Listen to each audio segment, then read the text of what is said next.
ፎቶ ላይ ባየው ምን ነው ልጄ?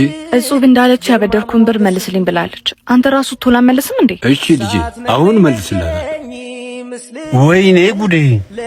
የኢዛና ፋዘር ከማን ነው የሚደበቁት? ምን ሆኖ ነው አባቴ? ምን ሆኖ ነው? አይ ምንም ልጄ፣ ዛሬ ተዋረድኩ እና እዚህ ተደብቀው ምንድነው የሚያደርጉት? ጋሽ አልተደበኩም እኮ ሰው እየጠበቁ። እርሶ ሰውዬ ለምንድን ነው ገንዘቤን ማሰጡ? እኔ እኮ ገንዘብ ተርፎኝ አይደለም ያበደርኩት፣ በገዛ ገንዘቤ ልሰቀኝ። የምን ብድር ነው ልጄ?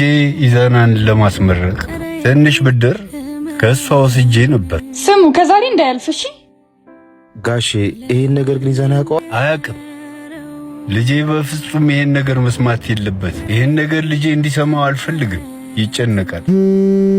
ሄኒ በእናትህ የት ነህ? ፈልጌ ነበረ። ሰፈር ነኝ። እታች ሰፈር ጠብቃለሁ። ቶሎ ናሽ። መጣሽ። ይዙ ምን ሆነ ነው? ሄኒ ዛሬ ፍቅረኛ ልደት ነውና ስጦታ ምን ገዝቼ እንደምሰጣት ግራ ገባኝ። ስጦታ? አዎ ምን ገዝቼ ልስጣት? ይዙ በህይወት ምን ማስቀደም እንዳለብን እንኳን አታውቅም። ምን ለማለት ፈልገህ ነው?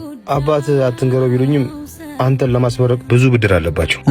ይዙ የሚቀርቡን አስቀድም፣ እኔ በምችለው አግዛለሁ። ለልጆች ስትል መኖርክን ፎቶ ይናገራል።